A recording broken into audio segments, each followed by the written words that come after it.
Morning, everyone.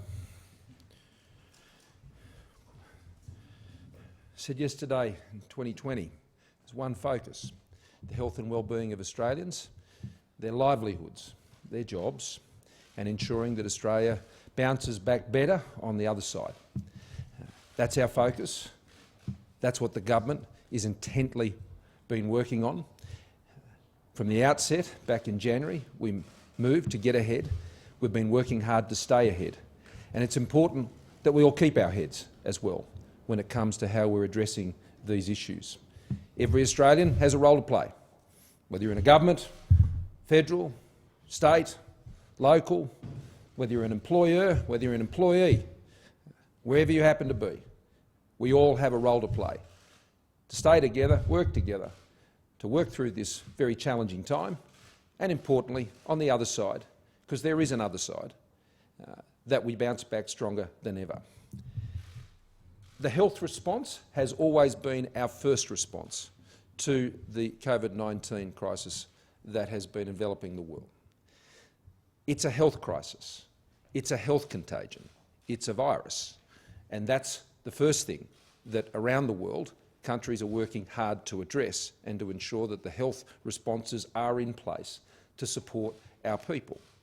There are many other implications of this, and the economic consequences of this are very serious, as I've already outlined on numerous occasions, and tomorrow the Treasurer and I will be making announcements in relation to that response. But today it is to outline the first response, which is always on the issue of our health preparedness and what we're putting in place to protect people's health. Today, $2.4 billion is being committed in substantively demand-driven programs to support the health and well-being of Australians.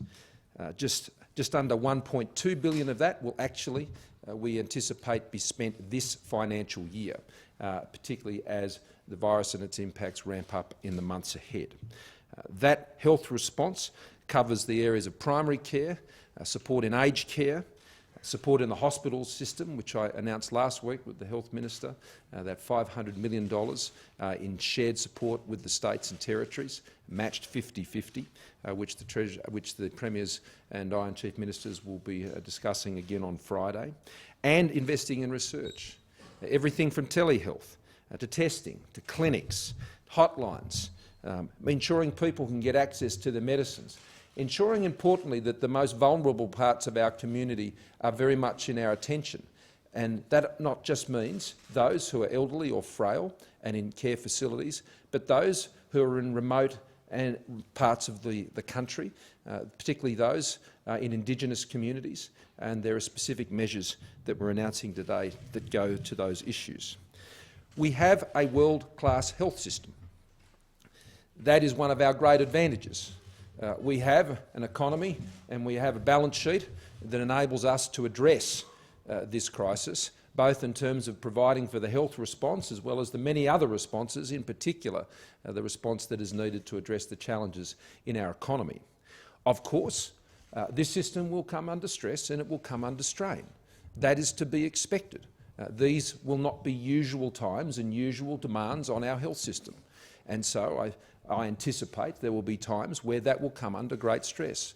That is not a reason for alarm or concern, because the plan and the resource and the preparedness and the professionalism of our health system will attend to those needs.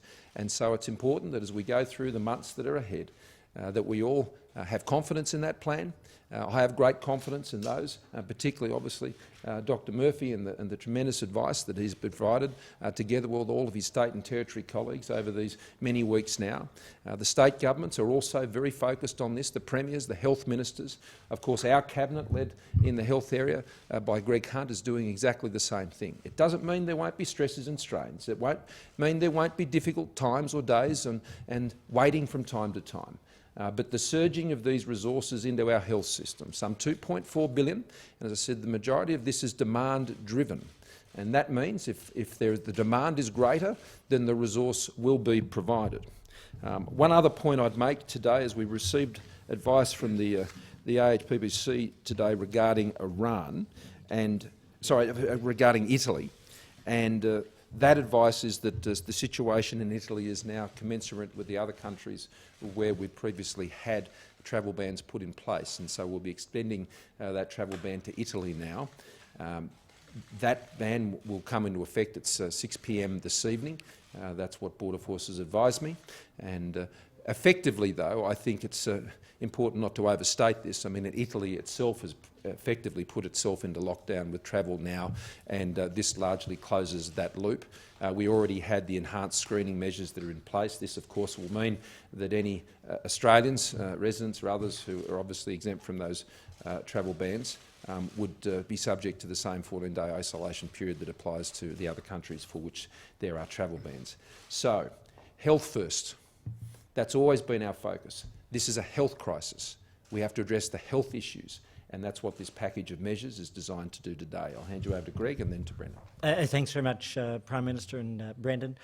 Today's package is the next step in supporting and protecting the health of Australians. It flows from the medical advice, and it's designed to cover the 4 pillars of the Australian health system: primary care, the aged care system, the hospital system and research, as well as providing national support underneath all of those. In terms of the primary care system, it's a $615 million package, but as the Prime Minister said, uncapped in its elements, and that is focused on expanding the capacity of people to have treatment, diagnosis and testing. And at present, people ordinarily have access to their general practice or to the emergency department at a hospital for those in more serious circumstances. This is adding to that existing capacity. And so in particular, we will be creating a Medicare telehealth item. What that means is that you will be able to get telehealth for coronavirus patients from the home. And by being able to get telehealth from the home, it both deals with the situation of patients who are isolated, but it also protects the health system. There will in fact be 2 groups who can qualify for this, those that are in isolation, but also on the medical advice, those that do not have coronavirus but are vulnerable patients. And I think this was a very important piece of advice that came out of the primary care roundtable last week. By working with the medical community, they were able to give us that additional advice. And Brendan, I want to thank you and everybody involved in that. And that means for our elderly, for Indigenous Australians over the age of 50, elderly over the age of 70, for people with chronic conditions and either pregnant mums or parents with young children who are isolated at home, they can also receive advice over the phone. That means that they don't necessarily have to go into a general practice or hospital environment if they are immune compromised. The next thing is, of course, we'll be expanding the respiratory clinics. So these are what are sometimes called pop-up clinics. They will be there in addition to the general practice, the emergency department and the telehealth. Just over $200 million will be provided, but if more is needed, more will be provided. And that is to develop 100 clinics across the country. And in addition to that, there will be many general practices that simply seek to have a drive-through or another entrance, and we'll be able to assist them as well. So we're expanding the ways in which people can seek assistance to make it easy for people and to support our magnificent doctors and nurses. We're also creating a new Medicare pathology test. That's a specific test for coronavirus. It will be delivered in conjunction with a flu test, so it will add approximately $170 million of support.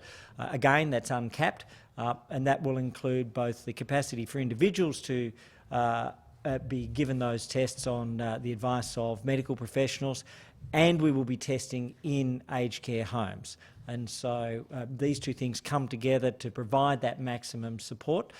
We've spoken with the pathology companies overnight, and that's been very well received. Upgrading of the national hotline, provision of home medicine services, which is an important system. We're expanding that capacity, and that will assist people who are isolated.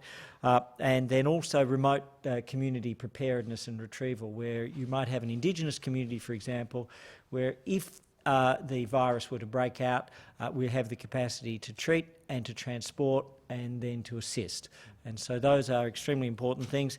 In aged care, we'll be providing additional workforce support of just over $100 million. That's to ensure if there are temporary shortages or additional costs over and above those which they would ordinarily have.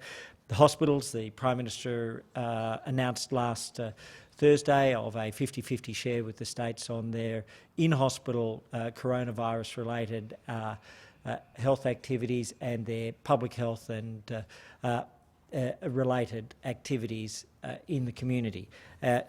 In terms of research, we will invest $30 million in research into vaccines, antivirals and immunotherapy or respiratory treatments. That's a very important step, and we'll be working with the research community on that.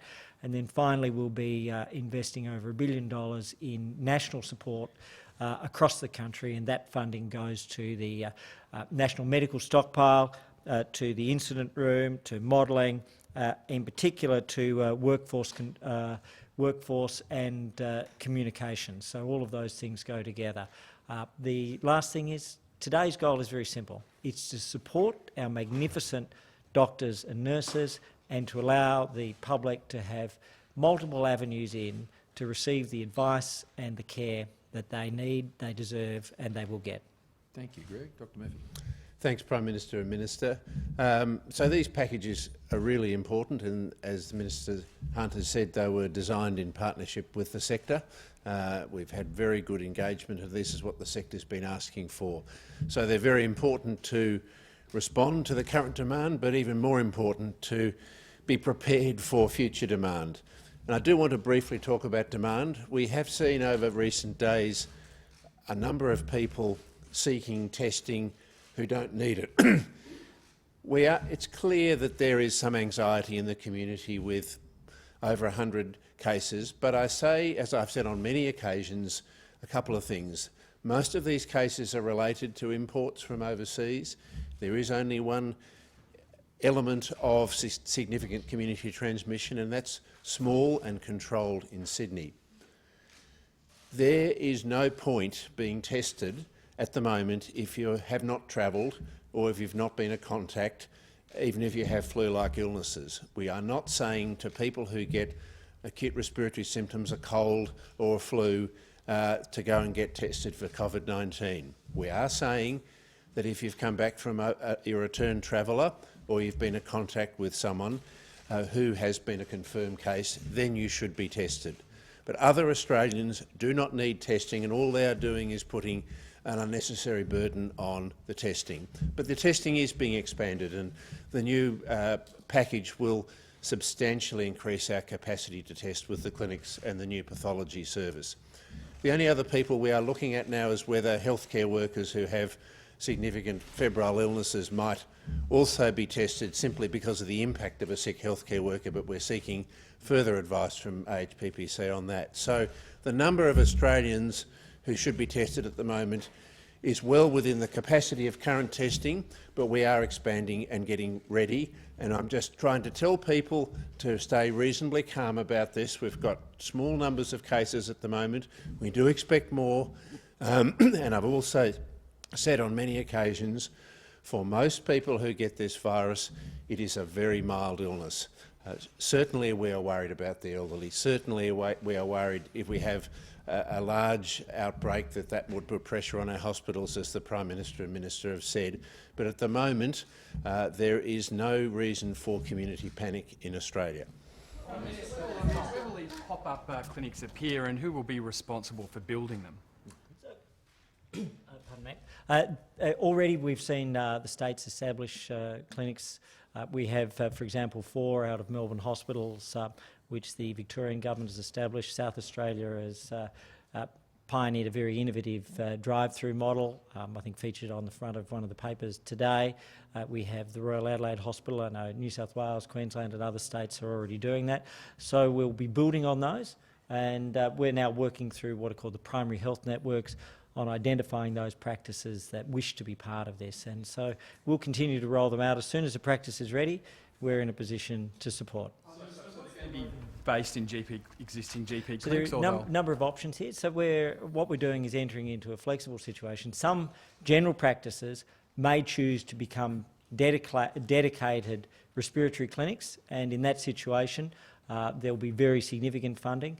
Some, such as the example of the great innovative Dr. Mukesh Haikerwal, have established a drive-through clinic, and we'll provide funds for that. He'll continue the ordinary practice work in his practice, but where funds are needed to assist with that supplementary work. So we're creating flexible models, and that's why the primary health networks will work with GPs across the country. A few weeks ago, I think it might be a fortnight ago, we were being told that the expectation was it was going to peak in about April, coronavirus. What's the latest? What's the latest modelling on how many people might be infected at its peak in Australia, given that states like Victoria are preparing for tens of Andrew, thousands? I'm not sure what that April figure is you're referring to, because the government has not been providing that type of information. It's been discussed at an international level. Okay, fine. But in terms of what the Australian government has been saying, we have not indicated those types of horizons. The government is continuing to do modelling on these issues and working closely with the states and territories because the profiling of how the virus extends in the weeks and months ahead obviously has implications for ensuring that you can deal with any sort of peak capacity requirements, and that is the very planning phase that we're currently engaged in. One of the challenges to date has been that the data that has been available, and these models depend on the data that goes into them, and so it's important that when you're making those sorts of decisions, you're getting a quality of data. And more recently, I'm sure Dr. Murphy would agree, the sort of information we're seeing coming out of Korea, where you've got a very wide-scale testing program, where you have a much better handle on what the level of a number of people is who actually have the virus, and that relates also to the mortality rates. I mean, the mortality rates we're now seeing in Korea are much less than what we've seen based on other data, and I think that's as a result of the better read that you're getting on this. So at this stage, we're looking for the best data to make those assessments, but the government is not making any public statements on that at this point. I think that would be speculative at this point, but the government is working on the various scenarios that would ensure that we can work with the states to meet the demands that we would anticipate. But Dr. Murphy, did you want to add to that? Yeah, so modelling is a very tricky science, and one of the things that we've had in Australia is that we have, by our very early and quite aggressive containment methods, we're behind the curve of many other countries, and we are still in containment mode. How long we stay in that mode depends on the success of our public health interventions over the next few weeks.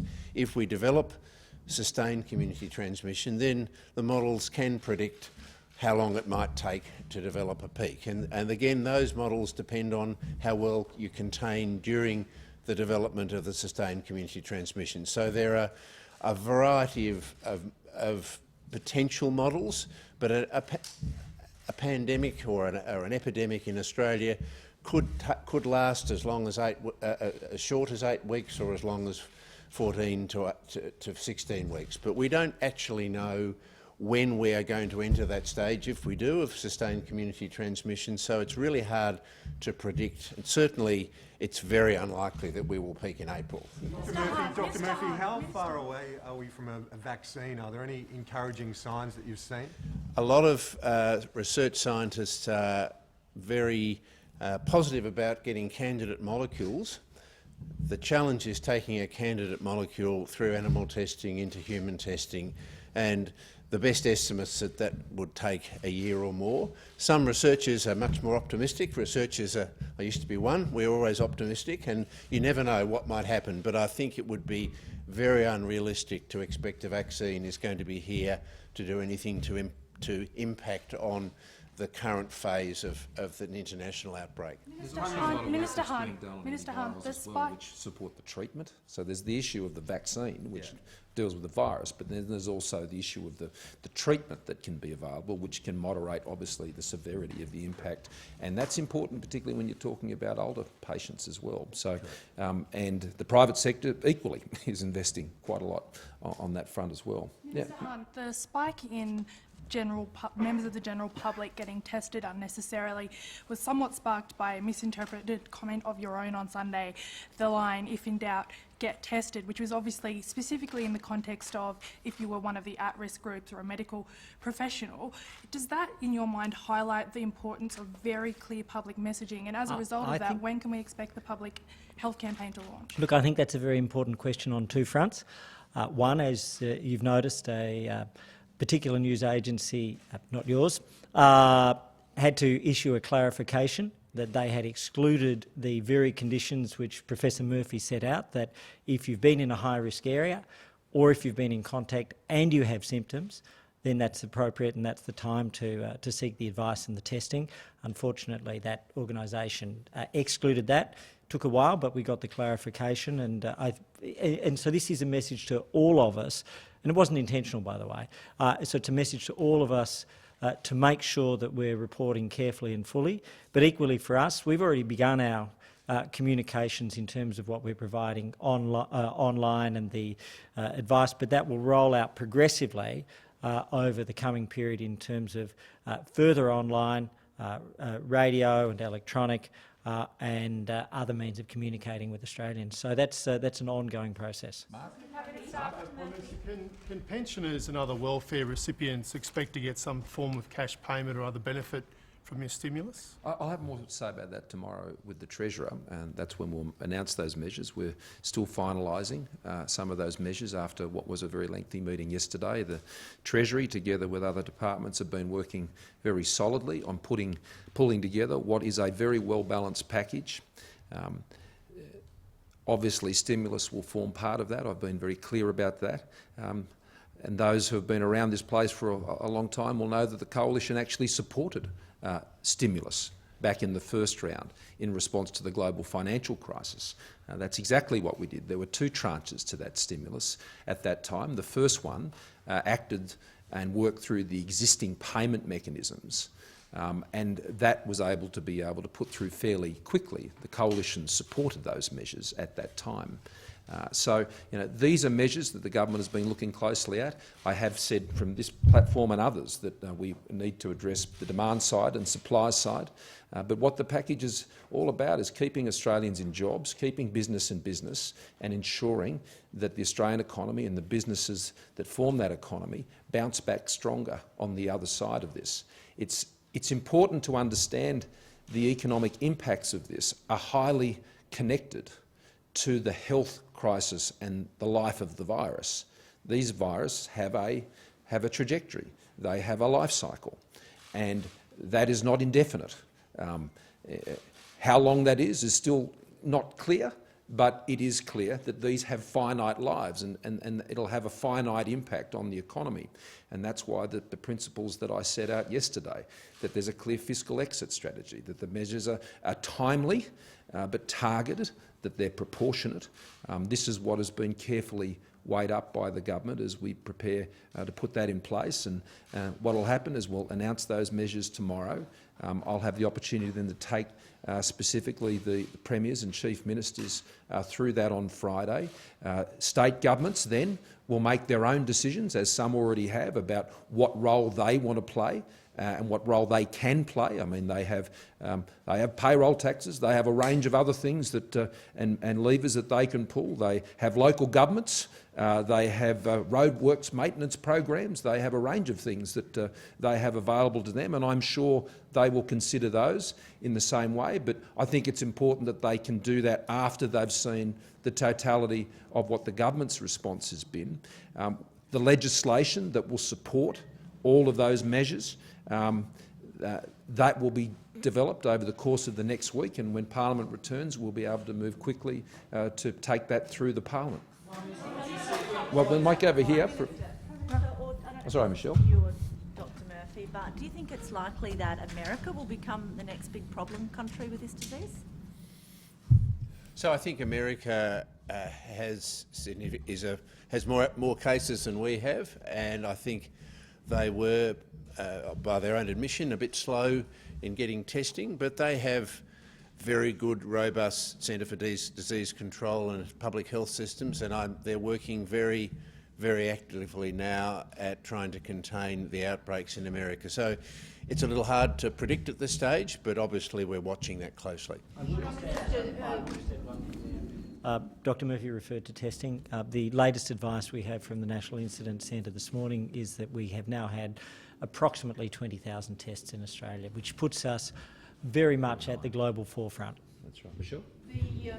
Senator Rex Patrick has suggested that the parliamentary timetable should be changed. Can you envisage any circumstances in which you think that should be done?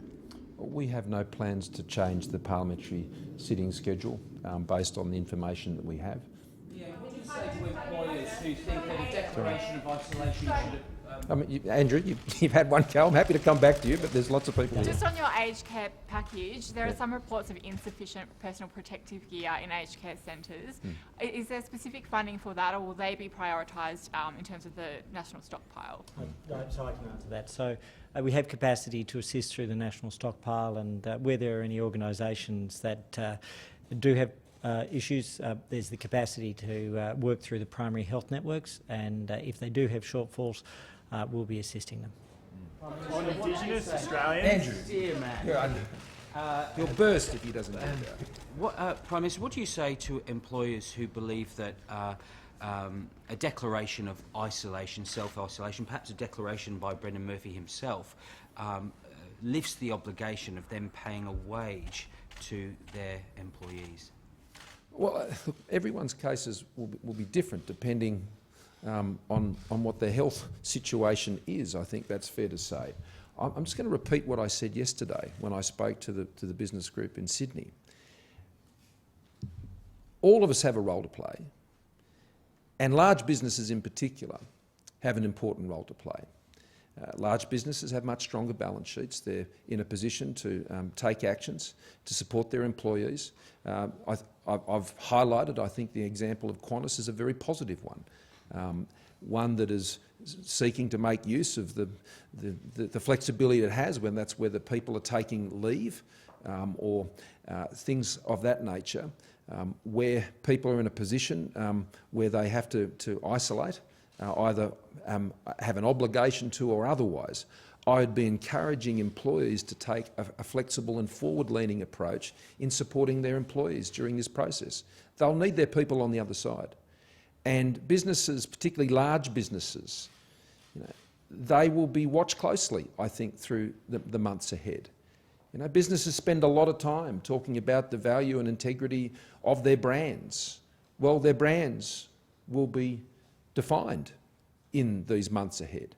The government will be leaning heavily on its balance sheet that we've taken great care to put in good order in bringing the budget back to balance to be able to respond to this. Equally, large businesses are in a similar position, and that's why, again, I give credit where it's due in terms of the banks passing on the 25 basis point rate cut. The first time all four of them have done that in 5 years. And I think that is a demonstration of, I think, their willingness to do that. So, look, I would urge people to be practical about these things, to be sensible about these things, to act with a sense of good faith, both towards employees and towards employers, about how you manage these issues. Getting through this is all of our responsibility. Acting with a sense of common sense, I think, with a sense of patience, with calmness, and having, I think, an assurance about the arrangements that are being put in place, whether at the government level or otherwise. Last question. Dr. Murphy, what is Australia's testing capacity? How many tests can we get through in a day or a week? And can you explain a little more about the plans to extend testing, please, to aged care and doctors? So at the moment, most of the testing has been done in our public health labs, but with these measures announced today, by increased Medicare funding, all of the private laboratories, many of whom have already started doing testing, they are all scaling up rapidly to do testing, and they will do as many tests as we require. They have huge capacity. These can be automated assays and they can scale up enormously as needed. So we haven't set a number on that. They'll do as many as needed. What we want to have is the capacity for people to get a test with essentially a same-day turnaround, and that's going to be our aim throughout this. In terms of aged care, we will be specifically looking, because we don't want to have difficulties in aged care getting testing, we will be looking at pathology companies possibly going into aged care facilities, taking the tests and coming out to make it easier for the facility and for the residents. But we're working through those measures. No, we're not testing people without symptoms at the moment. There is no value in testing people without symptoms. Currently our approach is testing, and that's the international approach, is testing people who have respiratory symptoms and who have been a return traveller or who are a contact. Your efforts to limit the number of tests is not about sort of a limitation on the number we have available, it's about same-day turnaround, is that correct? So same-day turnaround is important, but what I'm saying we're not testing asymptomatic people is because there's no value. If you think you've been in contact with someone and you have a test that's negative, it doesn't mean at all that you're not incubating the virus, because you may not shed the virus until you're symptomatic. So that's why we're not favouring doing tests on asymptomatic people. So the challenge, we want to test the people for whom it's appropriate to test and to get quick results. On Indigenous Australians, can you explain why those specific measures are being taken to target those at-risk groups? So one of the things which is very clear is that we know that in many Indigenous communities, in particular, you can have health challenges, and also in a close community, transmission can occur easily. The primary health systems have emphasised the importance of that. The Chief Medical Officer and the Deputy Chief Medical Officer, and also working with the states and territories. So we've all recognised that. That's why we're providing 2 additional forms of support. One is the telehealth capacity for the over 50 Indigenous Australians based on the relative health position, and then secondly the preparedness and retrieval and treatment support for remote communities. Okay. Will the government in the stimulus package So I couldn't quite hear you, Catherine. Sorry, just referencing your answer before about business and stepping up and doing the right thing, will the government provide any support to businesses in the stimulus package to cover entitlements for casual workers, for people who are not don't qualify for sick pay? Tomorrow, I have another one. I'm sorry, will... Prime Minister. Yep, I have another one. Another one. Sorry. Bridget McKenzie says she made, in her statement on Thursday night, says she made no changes to either the ministerial brief or the spreadsheets in relation to the sports grants after April 4. The Audit Office told Senate estimates that changes were made to the spreadsheets on April 10 and April 11, one at the request of your office. So who made these changes after April 4, and on what legal authority, given that my understanding is that ministerial advisors cannot make decisions in the way ministers can make decisions? Ministerial authority for the program was with the Minister for Sport. That is the position. On the other issue that you raised, tomorrow I'll be back here with the Treasurer. We'll be outlining what I believe will be a well-targeted, proportionate, appropriate response to address the very real economic challenges that are being presented by the coronavirus here in Australia. Importantly, it'll be a response that is focused on the challenges we have here in Australia. We're not trying to solve problems that are occurring in other countries or in the dimension of the economic challenge. They're in other countries. We're tailoring this to deal with the challenges that we face here in Australia. And that program is comprehensive. So it addresses both supply and demand side issues. It deals with investment issues. It ensures that we can put Australia in the best possible position to bounce back strongly economically, to support people's jobs, to keep business in business, and to ensure that we are even stronger on the other side. Thank you very much.